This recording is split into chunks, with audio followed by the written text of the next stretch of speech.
Hello, everyone, and welcome to the Cycling Journal, a podcast that brings you stories of transformation. Welcome to another episode of the Cycling Journal podcast. I'm your host, Divya Tate, and I'm really happy to introduce to you today's guest, Divyanshu Ganatra, whom I have known for the last maybe 10 odd years. And it's been a very interesting experience to watch how his story has evolved in the last 10 years. And I'm really glad that we've met, and I've had the pleasure of seeing him evolve his journey since then. Briefly, to tell the audience about Divyanshu, this podcast is about transformation. This podcast is about how we as people change, how our stories change. And in the case of Divyanshu, he's had two life-changing transformations. And the cycling is intertwined with both his transformation stories. The first life-changing transformation that has happened to him was something that he didn't choose, which was that he got glaucoma and lost his sight at the age of about 19 years. And that I'm going to ask him to tell us about what he underwent then. The interesting thing about Divyanshu is that has not stopped him from doing absolutely anything. He's one of the more adventurous, outgoing, great sense of humor. He's one of those people who one really wants as a companion to do all these exciting adventures with. And he's been out there doing everything. Just to mention one of the things that he's done, which some of you might have heard of, is that he's the first Indian blind person to do a tandem flight paragliding close to Pune some years back. But that's just one of the many things that he's done. Welcome to the show, Divyanshu. Thank you, Divya. and no, I did not do tandem paragliding. Oh, I'm so sorry. That's right. You did tandem cycling. You did solo. Yeah. You're the first person. Yeah, Right. it's easier to fly. It's easier to fly solo because they're too scared on the road to let me ride solo. So Right. I'm so sorry. I said, okay, I'll fly. The first. Right. That's right. Has anyone else in India done that? Any blind person done No, a solo flight that you know no. of? So I'm a blind. So paragliders, the equipment, the person who flies it is a pilot. So that makes me a blind pilot. Super. And I'm happy to take somebody along if they wish to. Yeah. I mean, I would be interested. I've never done a flight, so neither tandem nor on my own. So Oh wow! with you would be Oh great. wow! Okay, that'd be amazing. Yes, That would yes. be fun. That would be fun. Yeah. So we jumped right into that, talking about the paragliding. But if we can just wind back a little bit, and I can ask you to tell us a little bit more about your story, from your teenage years and from what I see as one of your first major transformations that you underwent. Wow, that's about 500 years ago.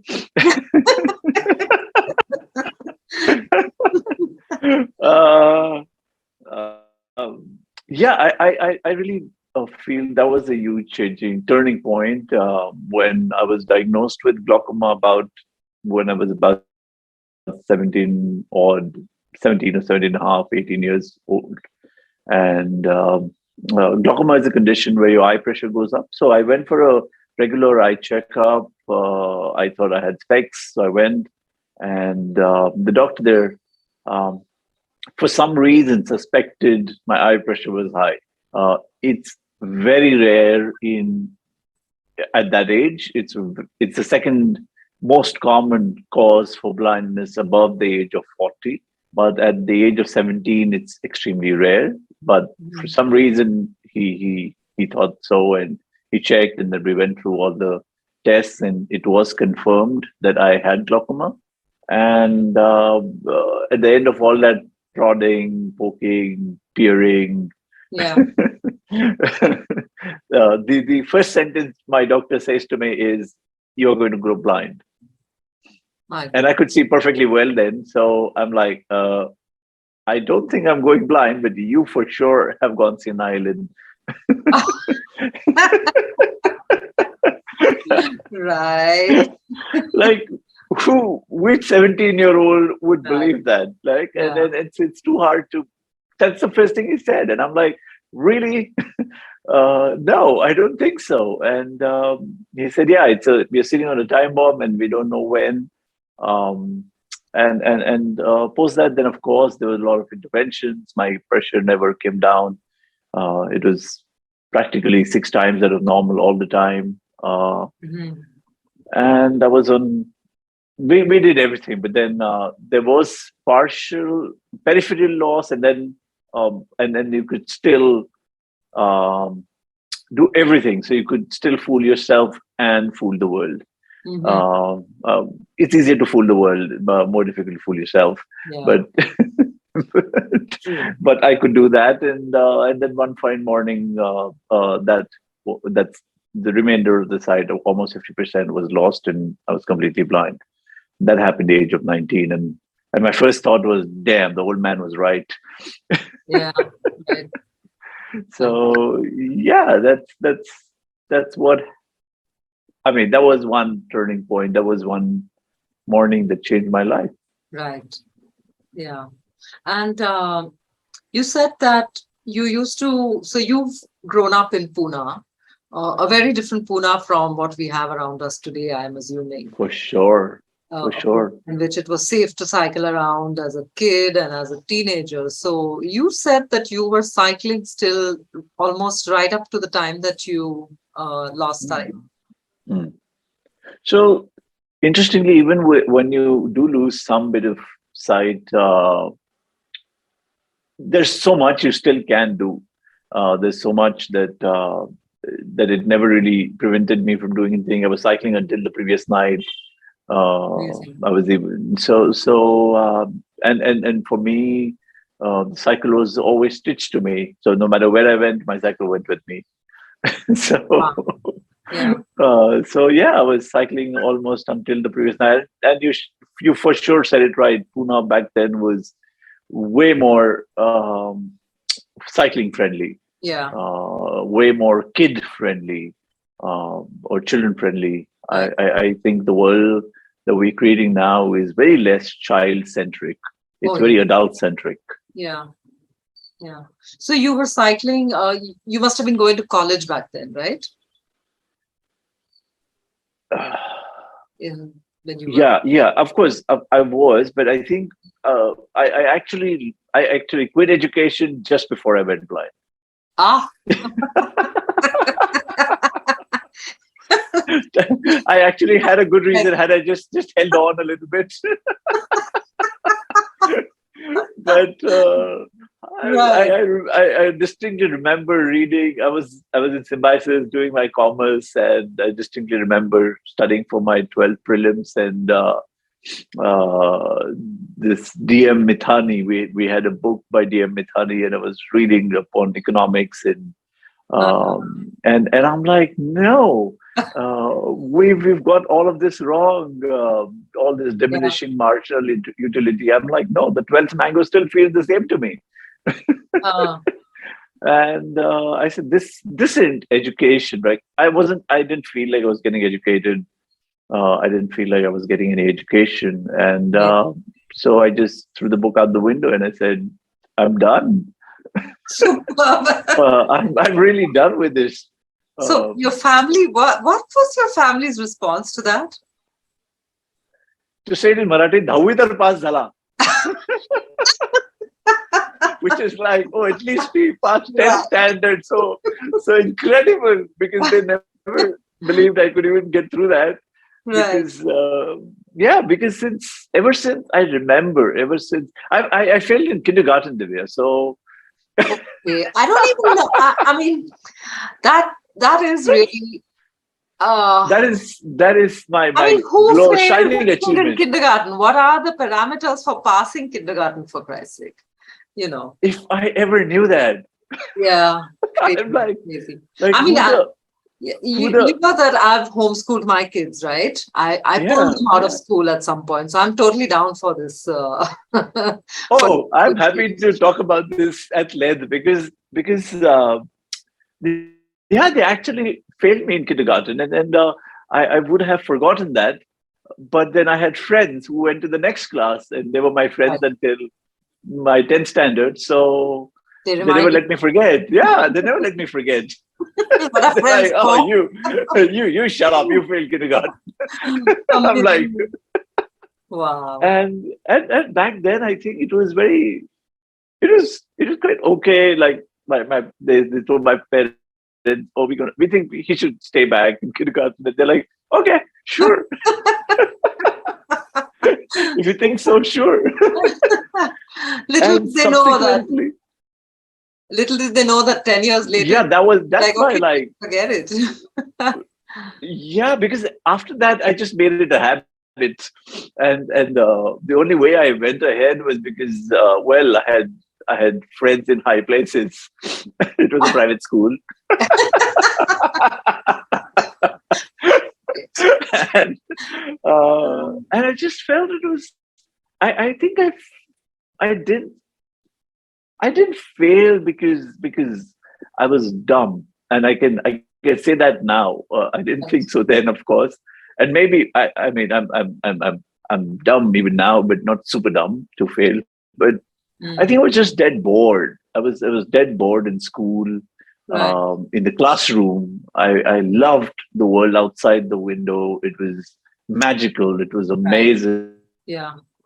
It was, you have trees and birds and mountains and things Right. under the rocks and lakes Yeah. and so Yeah. many beautiful things. And you're Yeah. supposed to sit in class and mug stuff, which never really appealed to me. They would tell me the story, and then they would immediately tell the moral of the story, and I'm screaming in my head, "Stop! Stop!" Yeah. Like that's for me to figure out, right? Right. But they Yeah. have this thing that you even have to learn the moral of the story, and I'm like, Yeah. that's a bit of a problem. And also, of course, my sister was 2 grades ahead of me, Uh-huh. and she loved to play this game called Teacher Teacher. So she loved being a teacher. She continues to be a teacher, and she loved being a teacher ever since. So every day after school, I wanted to play, and she would make me sit and study, but not my study. She would make me study her stuff. Oh God. And she would make me do all her stuff. And I'm like, I'm already 2 grades doing like 2 grades ahead. Right. And then you're getting bored in class the next day because you're way ahead anyway. So I'm like, screw it. So Right. yeah, long story short, just the fact that I passed my 10th grade was great for them. Yeah. So, it's interesting that you actually, I tell people sometimes you have to train your parents about their expectations by doing things like this. So, you Oh, fail absolutely. and their expectations are so grounded after that. Anything you do after that is amazing. Right. Oh, you cracked that earlier. But yeah, that's a good thing. Yeah, I that's a great idea. Yeah. I'm glad I'm not a parent. So Right. So you quit college when you were about between 17 and 18. 18, yeah, 12 Right. prelims. Yeah, yeah, Right. And yeah. so, I also distinctly remember there was another reason for me quitting. Really, one was that whole stupid education system. But then, uh, you know, when I went to college and I was filling up these forms, you have to stand in these long lines, and you have to pay your fees in the bank separately. You have to go and fill up a form separately. You have to get that verified separately, and these long queues and the way they treat you. And yeah, I'm like, hey, you know what? My time ain't free. I've Yeah. got stuff to do. Yeah. so Yeah. so because by the time I reached some window, they shut it, and I said, no, I've been waiting for really long, Yeah. Yeah. and this is no way to treat me. I'm a consumer. Yeah. Yeah. Yeah. And they stared at me like, what's a consumer? You're a student. I said, yeah, but I'm a consumer. Right. I'm the one And who's you paying can't, fees finally. yeah. And Right. I demand, I mean, not demand, but at least you need to treat us with respect. Right. And you can't make us do all of this nonsense things. So I really was upset with that. And I tore the form and I said, I really don't need this. Yeah. But So, I think, since I took my kids out of school and I've observed the whole education system in India, across the world also, and I think that it is designed to do these things. mm, A normal human being would not expect that to be the case, but that mm, is the case, that it is designed to demean you. It is designed to, yeah. uh, to appeal to what I would call the lowest common denominator, the LCD, Mm. um, and to play to that. So I'm not.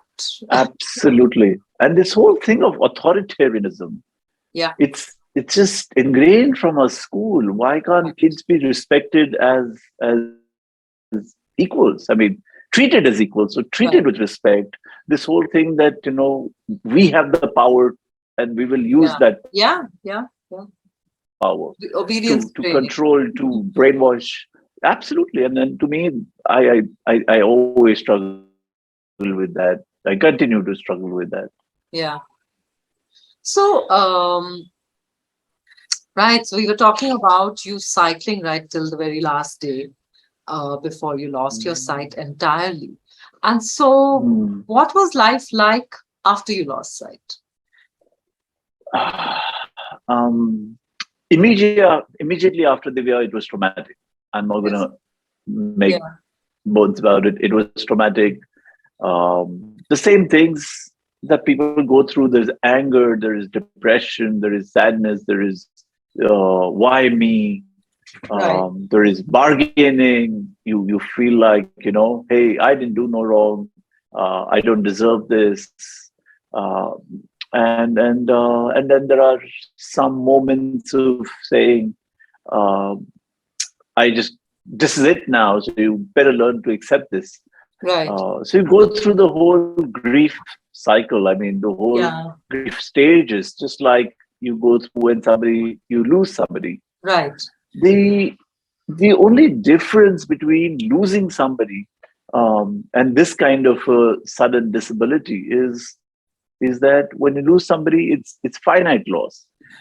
You Mhm. mourn that loss, you grieve, you go through the bereavement process, but it's finite.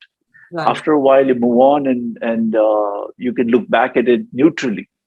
But when you go through something like this, which is more permanent in nature, but you've got to live with it every single day, it's Right. called infinite loss or infinite grief because even if it is many, many, many years now, sometimes frustrations creep up. Sometimes, uh, there are Yeah. moments now where you feel frustrated. But of course, there is greater acceptance, and that changed from having very little and few moments of acceptance and more time of frustration and anger. Right. That over time changed to now acceptance and looking at this as a gift, looking at this adversity as an opportunity. But all of that took some years, Yeah. and over the years, then you kind of shape your thoughts. Uh, it's a process. It's a long process, and initially it was very, very hard. And not just hard for me personally. It was hard for my family because Right. it's very difficult. I still don't know what they went through Right. because typically in Indian families we don't talk about these things. Yeah. Um, we don't talk about feelings. We just brave it, Yeah.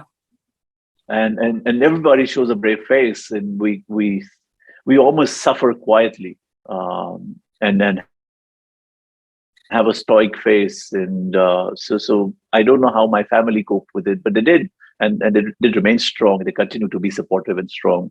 Right. My friends didn't know how to cope, so it was so they just didn't know what to do with me. So slowly, I lost friends, Oh, almost all really? my friends, Yeah. Yeah. and I looking back, I don't absolutely understand, and I don't blame them Mm, because they're 17, 18. They've never met mm. somebody who's blind. Right. Uh, and how do you expect them to understand what life is like? Because I'm still trying to figure it out. Figure it I out. didn't know any blind person, let Yeah. alone them knowing somebody. I myself didn't know anybody. Right. So for them to understand, comprehend, to navigate this world now with me, because Right. well, we were climbing mountains and we were going cycling and we were playing cricket and video games and all of that, and suddenly now none of those they thought I could do. Right. So they would discuss going climbing, and I would be hanging there. I would have packed my bags the next day morning, only to realize that, oh well, they're not coming, they've already left. Oh no. And because and then and then when you talk to them, they also say that, oh, but we didn't know how you're going to do this, Right. which of course at that time hurts and it's confusing. Oh, it's crazy. Yeah. Yeah. I, It's really crazy, and then you just lose your friends because then the anger also gets displaced on them. right. um, and I think over time now I understand. I'm more compassionate Hmm. when people don't understand what it's like for somebody with a disability. Right. Um, but because that's the fundamental lesson I learned, that we're scared of things that are different to us. Yeah. We don't know how to handle things that we don't know, um, and that's why visibility is so important. Contact is so important. Awareness is important, and all that can happen if you if we had other students with disability in our school growing up around us, Right. There would have but been we some never. Then it would have normalization of been normalized sensitization. Right. To, right from school. Kids would right. know that, okay, no problem. Yeah. So what if he's blind? We just drag him up the mountain. right. Yeah. But we never go to school with other kids with disability. Yeah. So it's a very strange alien world. Right. So those things were hard. Those things were really really hard. And, Yeah. which and the last thing that I still remember very very hard, which is probably the best thing, was that my father kept shoving the white cane in my hand, and I kept losing it. Mm-hmm. I kept breaking them. I kept losing them. I kept Uh-huh. putting them in drains because to me that white cane signified blindness. That white cane meant I was blind. The white cane meant people would look at me different. The white cane meant I was different. My self-image changed. My body image changed. And people would stare at me. People would say, "Arya, oh, but what happened?" You know, Yeah. and you have to tell that damn story, and So it was like a uh, limiting kind of a label that you would be, or a card that absolutely you would be taking around, which would limit you to that one thing. correct. Right. Because now that's all that they would start noticing, and I would get a lot of pity and sympathy, and I hated it. And it was also accepting it, right? Right. And I don't know, I might have lost like countless amount of white canes, and he just kept getting it, and he just kept shoving it in my hand until one day I just said, okay, fine, I give up. But then the thing is that obviously you were actually managing pretty well without it. if you were managing to lose it and put it down drains and whatever. Yeah, but you then rarely go out. uh, You right. would just confine yourself to the house and hide and or go where you're just holding somebody's hand, but you don't want to use the cane because it's too obvious. But really, the day I accepted the white cane wholeheartedly, Mm-hmm. that's the day things started changing. The day Wow. I said, "This is part of me," the day I said, "This is who I am," Okay. and if somebody else doesn't like to see me this way, then too bad, they could go blind too. Wow. It's not that That's bad. amazing that you it's a that you owned it by Yes. taking up the white cane, that you owned your disability and Yeah, you owned. absolutely. Absolutely. And the day I looked at it with pride, like, yeah, this is who I am. And I'm proud of it. I'm not Amazing. ashamed of being blind. I'm not ashamed of my life, of Right. who I am. This is who I am. Amazing. And I am good the way I am. Right. That's that's when it all changed. When I stopped wanting to change parts of me, Yeah. that's when it really changed and shifted. And today I Right. can't imagine going anywhere without my wife. Right. It's always with. It's literally like my extension of my body part. In fact, I Right. hate if somebody touches my cane Uh-huh. without my permission. Yeah, Okay. I literally, Yeah. if somebody touches my cane, it's like touching me without my permission. Mm-hmm. Yeah. And it's such a strange thing to explain to somebody because yeah, they think it's okay to touch the cane. Right. Right. So Yeah. sometimes they'll just hold my cane to navigate me, and I'm like, don't ever do that. Right. Yeah. Because probably that's my most sensitive, uh, Right. like my part of my body. Right. Yeah. So it's very interesting. It's That's what you very use interesting for, I how mean, those become extensions right. Because for navigation, for walking around, that's your for feedback. mobility. It That's what's just giving you feedback. yeah, Everything. that's correct. Amazing. So it's now I carry it with pride. I have multiple canes, like the ones fancy ones I use to show off, and then I have Mhm. canes for going in the mountains and outdoors, Yeah. Yeah. and canes with roller tips and graphite, and oh, I've Oh, got a ton of canes. okay. Yeah. So I'm curious that so you said that you used to trek and hike with your friends before this, and then there was this period of time in which they also didn't know how to take you, and you perhaps also hadn't figured out how you were going to be able to do this. So Mm. was it a long gap before you were able to start hiking or go out into the hills or mountains again? uh,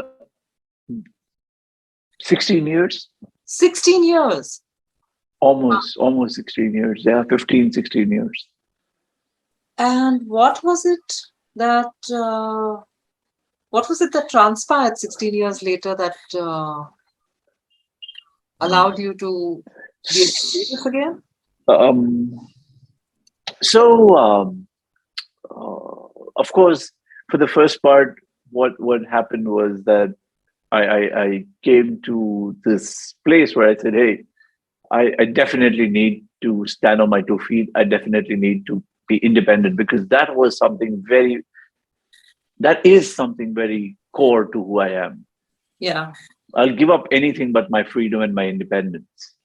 right. And I said, I need to do that.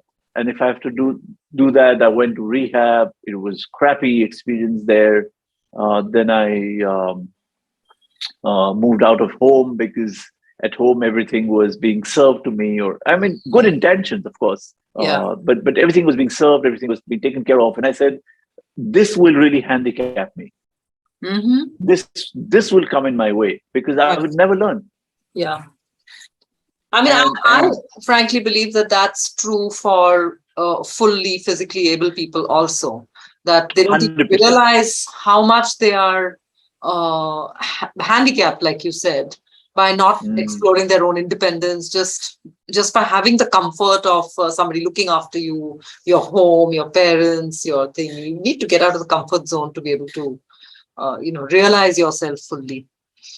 absolutely. I think humans have the longest gestation period, probably 40 years.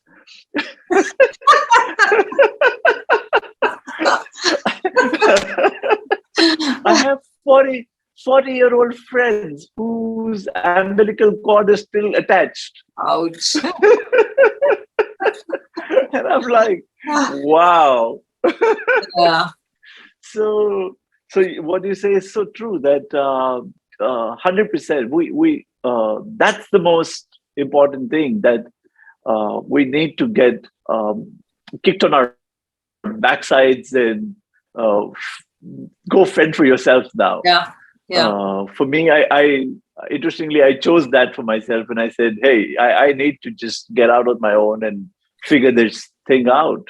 Right. So I started living on my own. My parents got it must have been hard on them, but they understood my reasoning for doing that, and I have no clue how they managed, but they did. But it was very hard for them socially because Yeah. you have all the people around saying, what kind of parents are you? He's just gone blind and now he lives alone. He lives by himself in the same city under the same sun. What's the Yeah. reason? What's the excuse?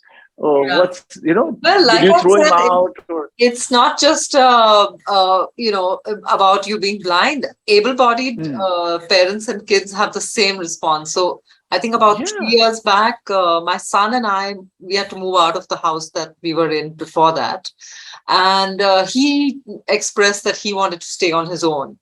And I readily accepted. So now the two of us live in two apartments, which are hardly a 10-minute walk from each other. correct. And even in today's day and age, so many of my friends and family around me, his friends are like, wow, this is Yeah, great. But a lot of people around me are like, but why? But why? And I still get that response. And I'm like, well, he's grown so much after learning to live on his own, taking care of absolutely. himself, cleaning, cooking, this, that, everything. So it's not just about, I think in India, for parents, Yeah. just is a big deal to let their children be independent. Um, Mm. yeah. And the social pressure on parents is Yeah. tremendous. I mean, my parents had to fend off so much Right. social pressure. Even today, even after 2 decades and more, they still have people asking them, "Oh, but why does it live with them?" They're like, "He's happy. We are happy. He's close to us. He comes when we call him or we are needed. He's needed. What Right. more? We have a better relationship this way." Right. But yeah, so that's what I did. Uh, I started living independently. Then I studied IT, and there was nobody to teach computers to me because at the rehab center I went for counseling and career counseling, and they said, "Oh, best you can do is." That's another thing in India, that when you go for counseling, they don't want to listen to you; they want to give you Right. advice. Oh, So they said, I said, what do blind people do for a living? oh. Uh, and then they're like, "Oh, we'll teach you to make chalk and cane furniture. And the best you can do is become a telephone Yeah. operator." And Hmm. I'm like, "Hey, guys, nothing wrong in it. Nothing wrong. But I'm a Guju by blood. So it doesn't make business sense." because because who's going to Right. be using chalk anymore, or who's going to be using those old government type cane furniture anymore? You're not even teaching me how to make some fancy garden variety, the fancy cane Yeah. furniture. You're not teaching me that. And I already know how to use a telephone. So it's a 6 months course, like seriously. Right. Right. And way But back, like three really decades ago, narrowing down computers. your options and potentials. So, just sorry, just Yeah. to things have changed a bit, at least in India for people today. people with disabilities as far as options? Teeny tiny bit for the privileged. Right. Because even today, if you look at what kind of vocational skilling or jobs that people with disability are doing, they're still making agarbattis and candles and paper bags and working as pantry boys or housekeeping or, I mean, nothing wrong with work, with an honest day's job. I have no problem with that. But you can't even support a family. You forget support a family, you can't Right. support yourself. Right. Making paper bags. Seriously, Yeah. $30 a day. Yeah. Really, it's not And going to help. especially against the flood of cheap plastic which is coming into the market. How are you even going to Absolutely. buy your stuff? Right. And Yeah. 75% of children with disability were out of any education, formal education, pre-pandemic. I shudder to think what even happened after that, because only 14% of people in India have smartphones, and 80% of people from disability communities are coming from disadvantaged backgrounds, and so disadvantaged backgrounds that a 1250 we have 40 million blind people in India. We're the blind capital of the world. Half of that, 50% of the 40 million, that's 20 million people, have what is known as reversible blindness, which means a 1,200 rupees surgery can get their sight back. But either they don't have 200 bucks, or there is absolutely no medical attention reaching them. Incredible. I didn't know this. That's how terrible the situation is on ground for my community. Yeah. I am super privileged. I am super privileged that I could walk out of that rehab with my dignity intact, because the first thing they strip away when you walk into that premium rehab is your dignity. Right. And they decide for you what you can and can't do. Right. And they tell you that, oh, now that you've gone blind, you've got to accept your reality. And trust me, Divya, this is something that we are all guilty of. We always tell somebody, oh, but come on, that's not real. Accept your reality. Yeah. Be realistic. All that is just total bollocks. Yeah. That just garbage that we feed people. True. You can recreate. And I said this, and I said to my counselors there in the rehab, I said, why can't I do IT? Because that's a new upcoming field. And they said, you got to accept reality. And I said, whose reality are we talking about? Are we talking about mine or yours? Because you're sighted, so how would you know what my reality is? Right. And they're like, but you're blind and you can't see the screen. How would you learn computers? I said, that's just a technical problem that can be solved, but you can't tell me that I can't learn computers. Incredible.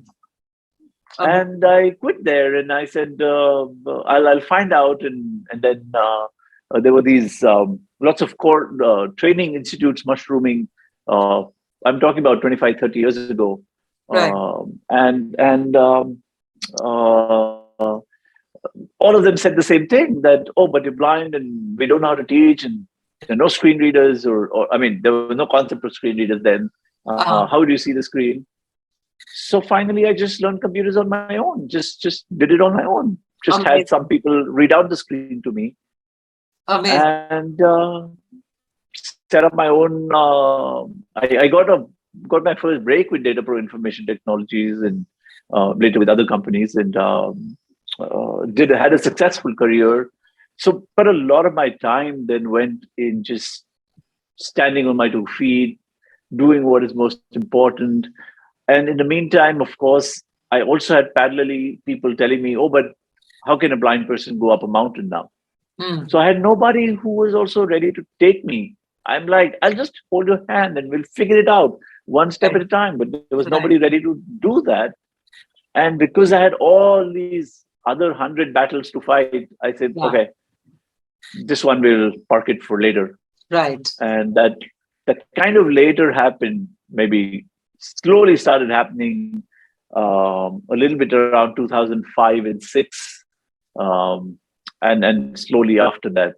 But majorly around 2012, 2013, 2014. Those were the 3 years when it really I looked at it again and said, this has been my passion, and Yeah. I'm comfortable now, and I can take this on again. Amazing. Right. So the and also what was the so I think you and I spoke to each other because Your internet is breaking, Divya. okay. Sorry, can you hear me now? Slightly better. Okay. So I think you and I first connected because you got in touch with me to ask if someone could help you to build a tandem. Because at the time in India, there were no tandems, at least now you see them. So when was the first time that you finally managed to get onto a cycle, and who was this with? How did this come about? So I reached out to you because you're legendary, and you're you're that. I mean, I read about you. I was researching because I wanted to get back on a cycle. Right. And I knew that blind people could use a tandem cycle. So I was looking for people in India who have been champions of cycling or promoting cycling or have been doing themselves. And then I somehow got in touch with you, Right. reached out to you, and I said, "Can you figure out how to build one?" Because I couldn't find one in India. There are no manufacturers who make tandem cycles in Right. India. And that's how we reached out to other people. That is still pending in terms of there's still people who haven't picked up our bait. Yeah, to build one. Yeah. Yeah, but then 2016. I've come across like makeshift kind of tandems, slam together two MTBs and made a tandem out of it kind of things. But from scratch, I don't know if anybody is doing it even now. No. And then we have only one crappy China tandem in India, available in India. Okay. Rest are all anyways coming from outside India. Nobody's manufacturing them. Yeah. And then in 2016, my friend from Germany, name is Charlotte, she and her boyfriend were coming to India to meet me, and they got me a second-hand tandem from UK. Wow. They picked up a second-hand tandem for 200 pounds, and they had a big adventure getting it to India. But they went through the hoops and they got it. And that was incredible. That was just incredible. And I started riding, and I had some other friends here in my society. That was the first time that you got onto a cycle after the age of 19. Yes. Wow. Yes. Straight in 2016. Right. And then I had a friend. I have a friend, Arvind. I believe you know him, Arvind Bidwe. Yes. So he planted this idea that in my head that, hey, you know what? How about cycling from Manali to Khardungla? Right. And because we were riding here for a couple of weeks with him and stuff, and I'd never been in Ladakh region before this cycling and all of that. So I said, yeah, sure, why not? Wherever you say, we'll go. Little did I know what I was signing up for. And later, for some reason, Arvind pulled out. Some other things came up for him, and then I said, but I'm not going to pull out now. I've signed up. Right. So I had then I got introduced to another friend through you, Gagan, who is a long distance endurance cyclist, and he happened to be my neighbor. Right, I remember. So he was living in my same building. I mean, same building. Yeah. And I'm like, wow, what a coincidence. And I went up to him and I said, would you like to do this? And he said, I have done everything, but I've not done this route. So I'd love to do this. Okay. Crazy. So he signed up, and then the rest is history. We completed this ride against a lot of people saying, "Oh, how are you going to do this? This is really tough. Uh, more than 200 kgs uphill. Have you Yeah. seen the road? There are no roads." Yeah. And then they do this math. They did some mathematical formulas of time, speed, distance. That's when I was very glad I failed in school because because I'm like, Oh, it you was would just forgot like blah about blah it. blah. I was just nodding my head vigorously, like I understood everything, and I'm like, let's just cycle and figure it out. Right. and and then Gagan comes back saying, first we decided 12 days, we'll do this entire thing in 12 days. And then Gagan comes back and says, you know what, we can only do this in 9 days. I'm like, why 9 days? He's like, I work in a corporate. Do I need to say more? I said, got it. so so I said, okay, 9 days, we'll go as far as we can.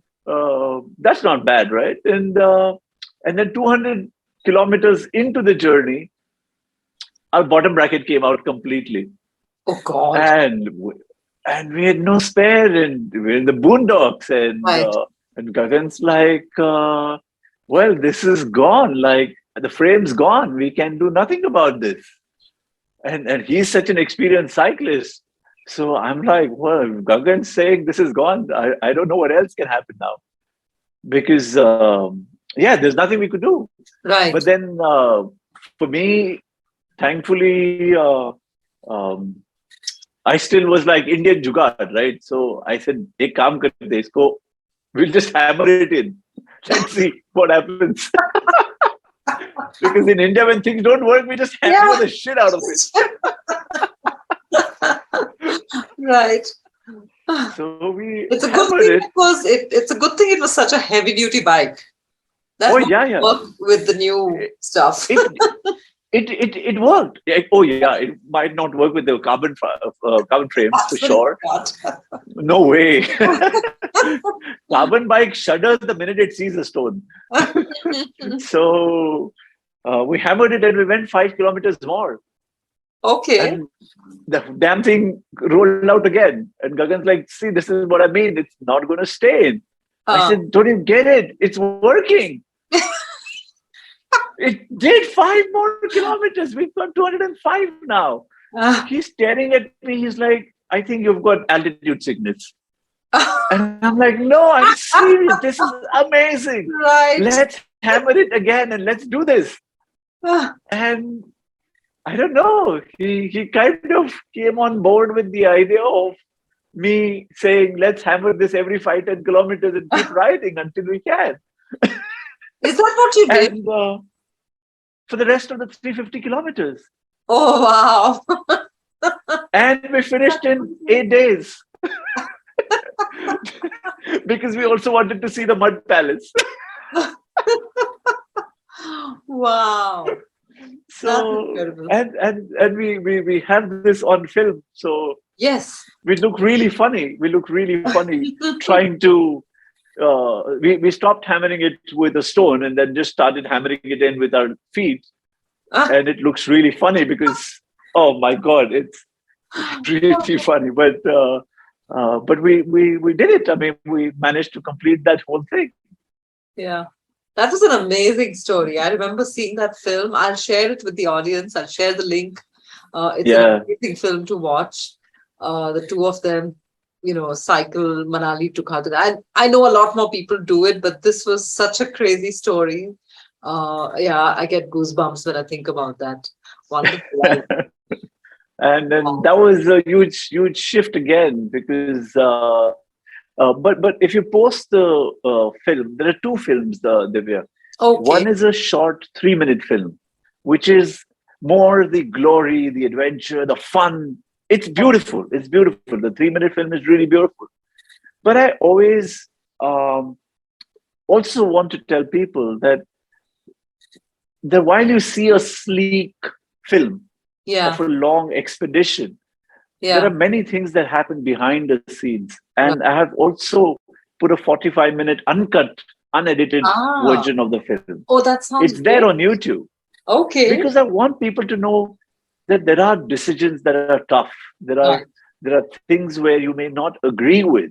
Yeah. When you go on an adventure, you may have differences of opinion. There will be conflict. There will be moments where Oh, you're absolutely. scared. The moments where Right. you want to give up. Um, that to me is more powerful. Yeah. That to me is the real thing, because you watch all these adventure films on GoPro or whatever, all these videos. Yeah. There's a lot It's so of there's a beautiful. lot of post production that's gone into making it look like that. Yeah, yeah. Yeah. So I always encourage people to also watch the uncut behind the scenes, because people should Sounds good. know. Yeah. Yeah. I mean, So I both know of them this. are there.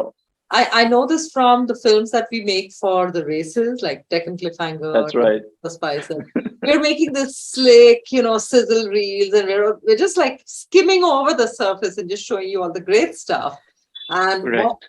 and the thing is that uh, as the race organizers, we really don't have a behind the scenes look into what's going on in the vehicles between crew members, Right. between people. And, then a year or two later, I'll be talking to Divyanshu and his gang, and I'll hear about some of the stories and what they did on the way. And I'm like, wow, that should have been on film. Which actually brings me um, to your Yeah. your journey towards setting up Adventures Beyond Barriers, and Mm. how that came to your mind. And because ABBF has come to DC also a couple of times, it's been fantastic to have you over there. It really grounds everybody at the race to have you come and participate with so joyfully. And it's always been good to have the high energy also that ABBF participants bring to the race. So, yeah, I would like to know a little bit more about what sort of sparked the idea of starting ABBF. So 2014, when I became the first blind pilot and all of that, the intention there was never to set a record. To me, a record is just that record of an event. It was just It was just a dream that I had since childhood, to be able to fly, to be in the big blue. Right, And to me, that's all that there was, and that's all that there is to adventure. You do it because you get tremendous joy out of it. right, It's not to show the world, it's not to showcase to the world, not to prove anything to anyone, but it's just to to be a better version of yourself, to be better every day. right. And when I became, I mean, when I took, I mean, when that happened and people found out about it, there were people writing in from all over the world, and lots of inspiring, it inspired many. Lots of Right. people wrote to me, and I said, hey, you know what, um, this is interesting, because uh, while now people are writing to me, they're still looking at me as an exception. Hmm. Right. They're still saying, "Oh, this is a freak show," or "This is inspiring," or "This is crazy," or "This is." Uh, but they're still writing me off as an exception. The perceptions towards my community are not changing, Mm-hmm. Hmm. because I'm now just an exception to the blind community. Right. And so that was one. The second was my years of experience, which taught me that disability is just a medical condition. Right. My not being able to see is just a medical condition. But the handicap is that I don't have accessible education, the fact that I don't have jobs, the fact that I don't have Hmm. accessible ramps, or all these things Right. which prevent me from equal participation, which Right. prevent me from equal opportunities. And then it's a vicious cycle downwards. Yeah. And all of this is the way we have created the world. So it's a social construct. It has nothing to do with my disability. My real handicap is because of the way we've created the world. Right. And and I very consciously I'm saying we because I participate in that too. And it's not that people are evil. It's not that people have all gotten together and there's some conspiracy and they all sat and said, aha. Yeah. So what we'll do is we'll build these stairs or we'll build this inaccessible environment and then just have fun watching these blind folk navigate the world. No, it's not that. It's just that they never ever realized Yeah. because they never knew somebody with a disability. There are 200 million people with disability in India alone. Yeah. There are 1.3 billion people with disability around the world. But if there are so many people with disability, you should have at least a couple of friends with disability. Right. You should have gone to school. You should have gone to work with them. You should see them in parks, in public spaces, in cinema houses, and restaurants. But you don't see them because there is shame and stigma associated with disability. Yeah. Especially in Indian context, there's a lot of shame and stigma that who will marry your sibling if they found out. Oh my God. There is shame and stigma associated with being a mother to somebody with a disability because, oh, you must have sinned in your past life. Mm.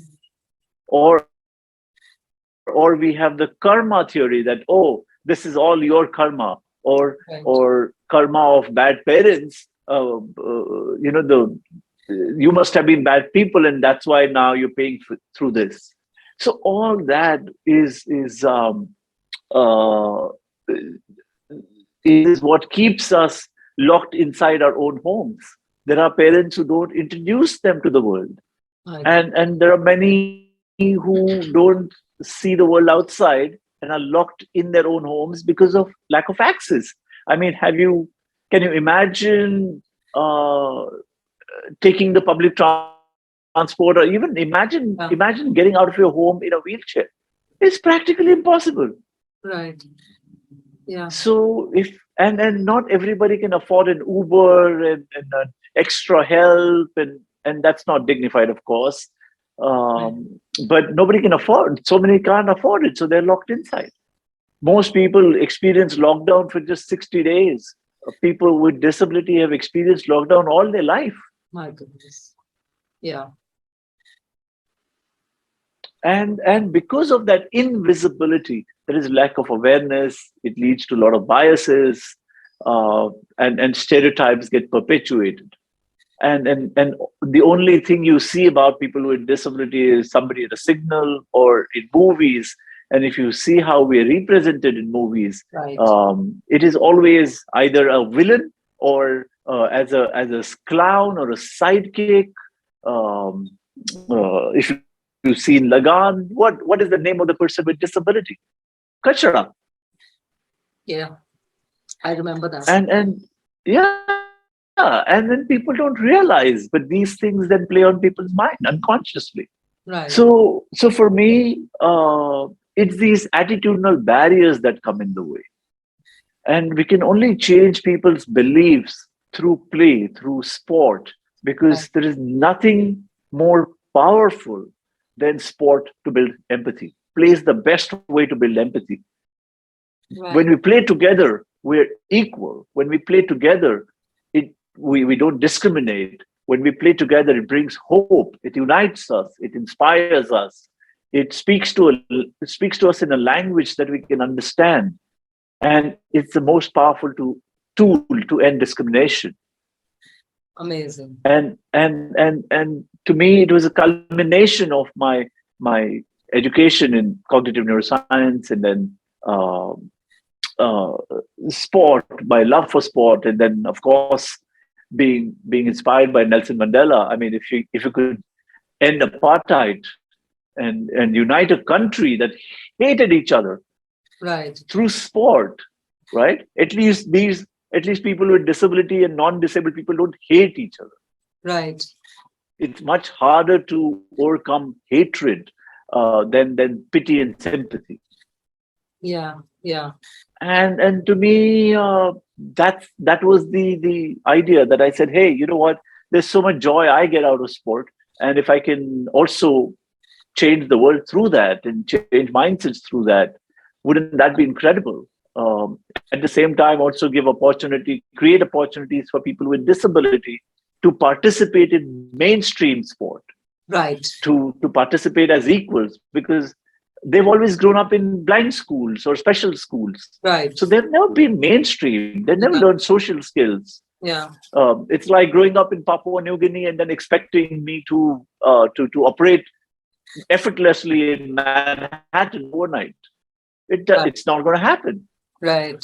But when we play together and shoulder to shoulder with non-disabled folk, we both learn. We both get enriched through that exchange. Yes, absolutely. And it's these same able-bodied people who are CEOs and MDs or architects and education heads and software designers who then realize that, hey, you know what? Now I know why it's important to make accessible infrastructure. Right.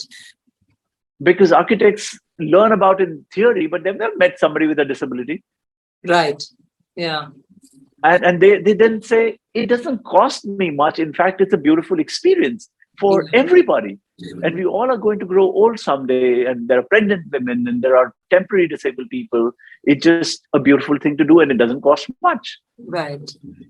Or software designers learn about how to write code so that more people can access their software around the world. Right. Or CEOs go back and say, why don't we hire people with disability? Because they have PhDs and MAs and MDs and all of that. So why don't we hire them?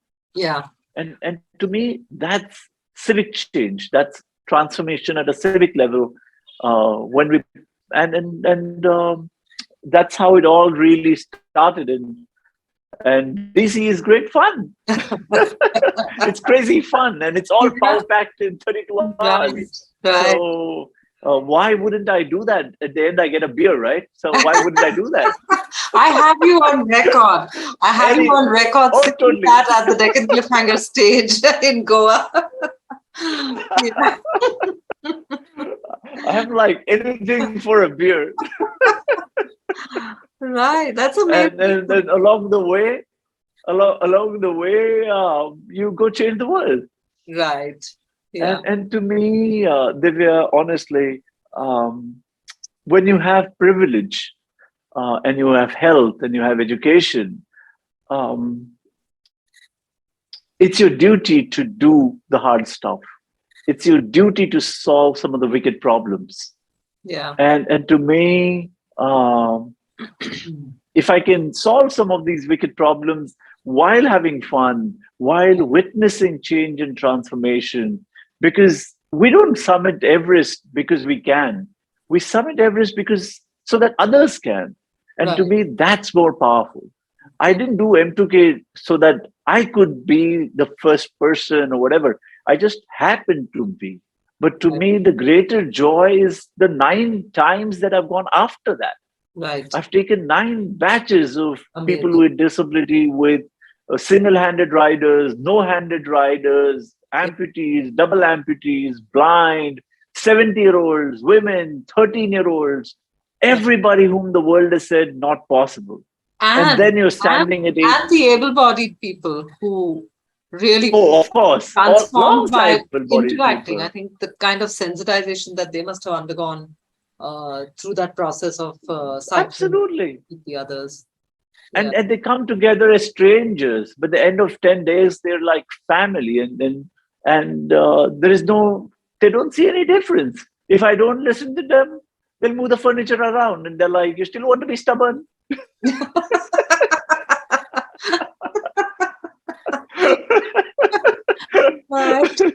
And to me, that's when I feel like now they're treating me as equals. My friends don't cut me any slack, like literally any slack. And I try playing my blind card with them all the time. I'm like, but I'm blind. They're like, whatever. And I think that's to me what equal world should look like. Right. You know, they'll not cut me slack for no reason. If they believe I can do it, and and then they'll be supportive wherever I need support. they will step up and do it even without me knowing. Yeah. But otherwise, they also forget me on the local train and get off. Right. They're like, oh, damn, I've reached home. Where are you? And I'm like, I'm still on the local. Last So, year, so yeah, sorry. no, no. So that's why we do DC. DC is fun. M2K is fun. All these cycling events are fun. Even the running events. Going up, we do a lot of marathons. Right. We are inclusion partners with the Tata Mumbai Marathon. So we're official inclusion partners to make Asia's largest marathon more inclusive and accessible. Yeah. We have 125 CXOs run with us now, alongside 125 runners with disability. We go climbing mountains right up to Everest and Kilimanjaro. Of course, the Sahyadri is right here in our backyard. We Yeah. do scuba diving with quadriplegics, paraplegics. We do flying. So all kinds of things. Yeah. Yeah. Yeah. Amazing. I think, Imagine people in wheelchair doing rock climbing. wow. Yeah. And so I think that it's also, it's, like I said, it's sensitizing for an able-bodied person to, like you said, there's not enough interaction going on. So in these scenarios, the interaction actually is great for able-bodied people to become sensitive towards the needs and requirements, and just be more empathetic towards them. Last year at the Great Absolutely. Himalayan, we had Sanket, who was cycling along with Arham. relay team Arham, and all of them. Yeah, yeah. And we all stayed together in the hostel in Rover's Den for about 10 days before that, while acclimatizing. And it was amazing to have him there. Just he was so confident about everything he was doing. Young guy, he just wanted to know his way about. He understood his way about in the first day or two, and after that, he was just very, very much a part of the group, hanging out, doing things. And Absolutely. what I observed was that their crew, uh, I saw them in the way in which they sort of included him, with just that slight amount of sensitivity. It's not something huge, because he's able to do absolutely everything: walk around, do this, do that, go to the kitchen, find his way, serve himself, almost everything he could do. It was just those little things that you needed. And I watched how his crew just understood that how they needed to be there to do that little to bridge that little gap that was required. And even during the race, Right. so and they had Absolutely. they had a great time, had good laughs. Yeah. And like Arham started his inclusion journey with us. Sanket started cycling with us. Right. Then Arham not just captained for Sanket, he also captained for Nikit, who we trained to become, who's also a blind triathlete now. He became an Ironman, and Arham was his captain, and Chai was his coach. And you see, this is the entire ecosystem that we built. Because for me, I can't, like, how many people can I reach? But if somebody like Chaitanya becomes sensitive to how to train people with disability, then he went and trained Nikit, he trained Sanket. He's now open to training more people with disability. Yeah. The same with Arham, the same, like all of the entire ecosystem becomes more accepting, more open. It just opens more doors and creates opportunities. Yeah. And to me, that's all that there really is. If we create equal opportunities, then it's a fair place. After that, it's on you. Yeah. It's entirely on you. We just need to create fair, equal opportunities. We need to ensure dignity and equity. That's it. Yeah. So and all of this just recycling. Like I didn't know Arham before, but he came and cycled with us. He's done BRMs with us. I didn't know Chai before. I got introduced to Chai through DC, because I got introduced to him in DC. Yeah. Where we all were hanging out at the party, and I Right. met so many other cyclists at DC that they now come and captain for us, Right. and so many of them come and captain for us, for blind strokers, and that's how it all happens. Yeah. Amazing. I think that I've always felt that cycling itself um, heightens your one's perceptions, one's ability to perceive a lot more than just these five senses. And I'm wondering whether you've sort of had that experience, because I mean, for sure, when you went blind, I I know that from a lot of people that for sure your other senses would have become stronger, and probably then there's another stage of it that might have happened while cycling. Are you aware of having felt that? Oh, absolutely. Uh, so I don't know if my other senses have become stronger. Mhm. It's just that I use them more. Right. But to me, there are the two things that cycling brought back in my life. The most important was freedom, that sense of freedom, Yeah. and acceleration of feeling the wind in your hair, and Oh, the wind in you your hair. That oh, happens every time. beautiful. It's amazing Right. to Yeah. your thighs are burning, but you're still enjoying it. And to me, the second thing, it's a very meditative experience for me. Yeah. It just puts me in a zone where I literally have forgotten so many things. Like you just forget everything. You're just in the moment, and Right. you feel the cycle and you are just one. Yeah. Yeah. It's hard to hard to express all of this because it's very experiential. Right. It's the closest to spiritual experiences we have. Um, and every time I've come back from a long ride, I felt more. Uh, it's like a Zen-like experience. Yeah. It's beautiful. Yeah. It's beautiful. Yeah. Um, I've also always found cycling to be meditative. I think yeah, it's the repetitive action, it's Correct. all those things that And for me, it's even better because my captain is doing all the navigation in the sea. So you just zone out for and me, use it's your legs. just, yeah. But you're so tuned into the captain also. You Mhm. know when he's tired. You know just the right moment when he's going to shift gears. You Right. know the right moment when you just take that pressure off the pedal just for a tad bit when you're shifting gears. Right. All this happens non-verbally. You Right. know when there's a big bump coming. You know when he's anxious because you're going through some traffic, or it's a really dangerous downhill. You Yeah. feel his anxiety and you feel it like your own. Right. Uh, but you wouldn't know that if you're not seeing. You don't know it. So for me, yay! It's yay! But he's seeing it, so he's like, "Holy shit!" And then you know it, and you support him, and that is empathy. Yeah. Your brain starts firing together, your neurons start firing Amazing. together, and Amazing. then that's beautiful chemistry. uh, Yeah.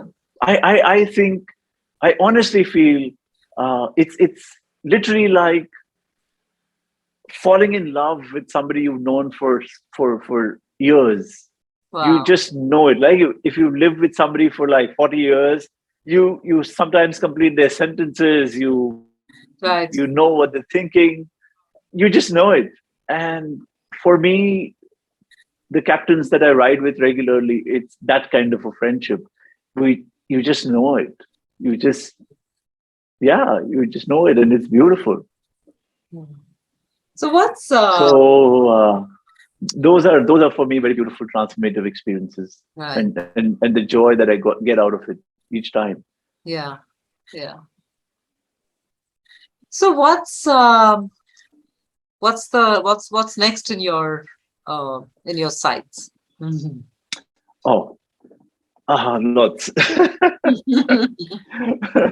The big dream I have, and I know I have taken that dream on, and but a real big dream is to have a space where people with disability and non-disabled people can experience outdoors and nature in a completely accessible and independent way. We don't have accessible outdoor spaces for Right. people with disability. Yeah. So to me, the big dream is to build a adventure center which is completely accessible, where I don't need Yeah. to be chaperoned, where I don't need somebody else along with me. Um, I can just be under the stars if I want to do nothing else but just sleep under the stars. But to have such spaces, to have spaces where we can interact as equals, we can dialogue, we can just go on with our thing, but you're still in that space. That's the dream. That's a big project we're working on. We have this center coming up near Pune, near in Velle especially, Right. which is about 50 kilometers from Pune. Um, to train people with disability in future of jobs. So some bit of vocational skilling will happen there. Uh-huh. Okay. Um, so we also train people with disability in becoming pro cycle certified mechanics now, and they're Oh, doing quite nice. well. Yeah. I saw that you So did that that's with Aniket. with Aniket. That's right. That's Yeah. right. So that's another part of the ecosystem. See, I met Right. Aniket again through you, through DC, through crewing, and then we together launched this course, and he designed this course, which is in association with Barnett Institute, and simply through that he said, "Hey, you know what? I train people in becoming pro cycle certified mechanics. Let's do a pilot with people with disability." And he designed that course, and he spent a lot of time in that, Amazing. and it's been amazing.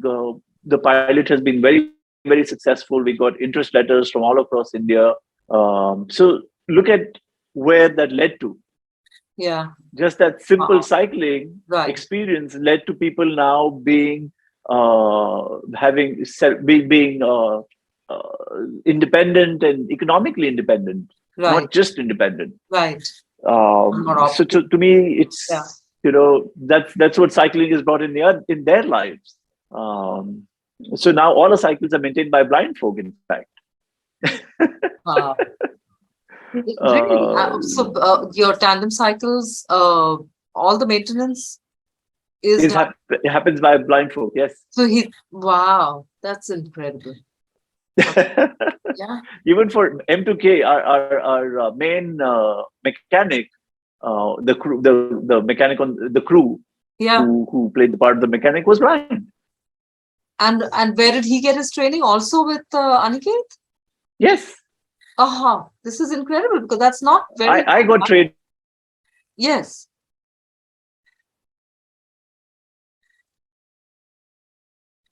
I've lost you.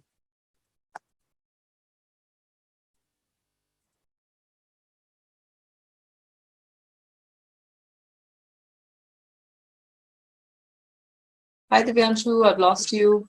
Are Sorry. you here now? Yeah. Yes. Sorry. Yeah. Yeah. I don't know what we So right. so then Manoj and like Manoj now handles all our cycling in Bombay, all the inclusive rides, maintenance of cycles. He handles everything, That's fantastic. and he happens to be blind, and he just loves cycling. Yeah. Yeah. Incredible. So my hope is that someday I'm able to give him a micro loan so that he can set up his own shop, like get all the right gear and set up his own mobile van, because he'll be able to service so many more bikes. Yeah. So those are the Right. kind of dreams. But personally, I also am training to circumnavigate the world. I want to cycle around the world. Mm. So I'm saying this publicly so that people don't let me forget. Right, Uh, right. because next time people come and talk to me, they'll be like, what happened to that? And then they're like, oh, I better be training. On the record, I'm going to clip this part and put it out there. I know. So Right. I want to circumnavigate the world, and we. I hope to do it with Ashok and maybe Aparna. Um, Okay. it's incredible. Oh, sorry. I'm getting another call. I'm just should like Yeah, sorry. no problem. That should go away. Yeah, I think that's gone now. You can hear me. I can hear you, but we've lost your My video. Ah, now it should be okay. yes. So that's a very crazy dream again, uh, and Busy. complicated. Yeah. Yeah. And so when have you So planned that for? hopefully next year, because I also want to do that to build again, create awareness, to raise funds for the nonprofit that we run, so we Right. can build a center, but also to go and visit different cycling communities to talk about what cycling can do for the 350 million blind people around the world. Okay. Amazing. That's incredible. So want to be able to spread that message, Yeah. hopefully, and again have fun along the way. Yeah. Yeah. So those are some of the big dreams. Yeah, those are. I really hope that can happen. And anybody who can help with that is welcome. Any kind of information, any kind of connections.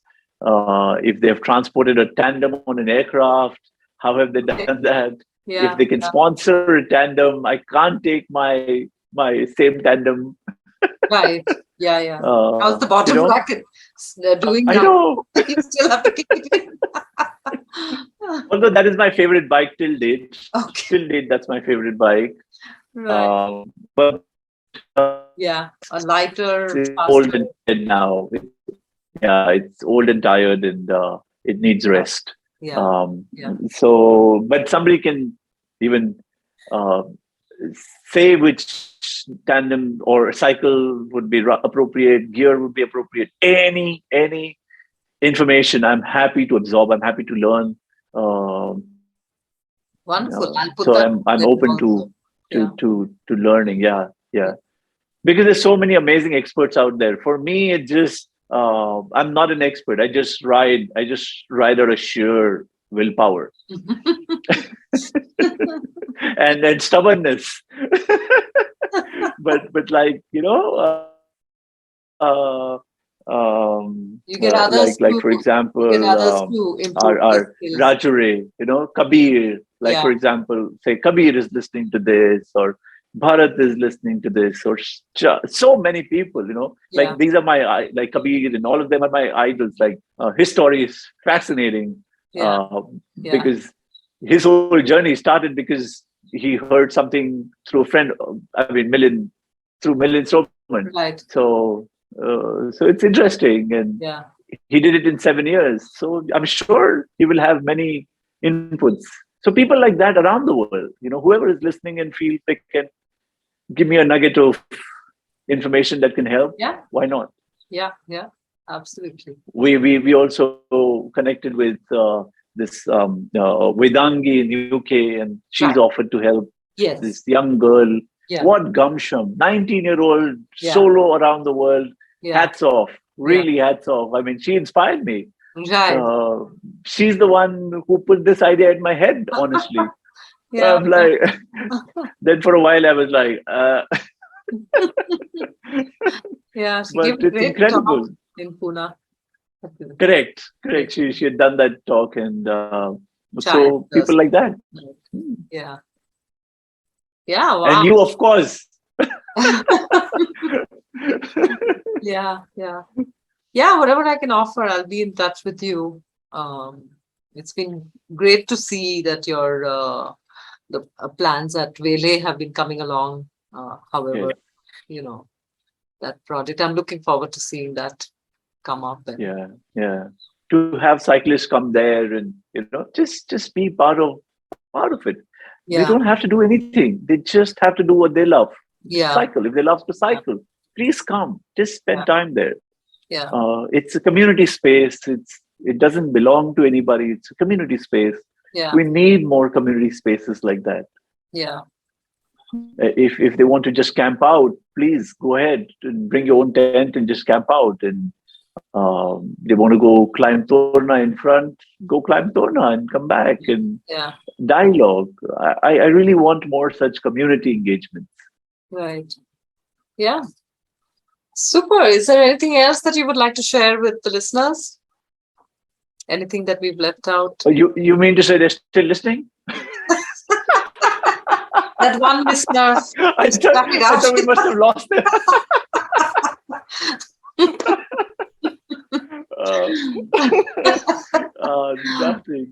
Nothing really, but I really would love to tell them that each one of us really has immense potential to make a positive impact on this world. Because if you're listening to this, we're in the top 10% of the world. Just the fact that you have internet access, you have a smartphone or a computer where you're listening to this, we don't realize it that we're in the top 10% of the world. Right. And that's insane, right? To look at it like that we're the 10% richest people in the world. Yeah. And what's incredible actually is that within that 10% also, there would be a very small percent of people who are actually aware of their potential and ready to explore the margins of that. So I think the first thing is to start with yourself, to push your limit, to absolutely understand more about yourself, and then this process of facilitating others. Yeah. Just look around you. Yeah. Just look around you. Do what you love, and within what you love, you'll find something that can help somebody else. And if we do that, we will have a world where there's more empathy, because that's the one thing that I feel is missing in this world today. We're fast losing empathy. We're fast becoming polarized. We're just losing sense of connection in ourselves. So to me, that's really what I would love more of. I would love more of empathy and connection. And then we can build that while we're doing what we're doing, and make a world where nobody's left behind. That's all I want to leave them with. And yeah. Thank you. Thank you so much. Come play with us. The invitation is to play. Yeah, just come play and let's have fun and celebrate our differences. So welcome. Thank you so much. Thank you to you, Divya. Thank you for this amazing conversation. Thank you for you. Thank you for what you do, because you've contributed significantly to making this happen. And I do want to acknowledge that you've really significantly contributed to all these dreams happening. You've significantly contributed by really opening your heart, by opening this community to us. That's what made a difference. Thank you. Thank you so much, Divyanshu, for that.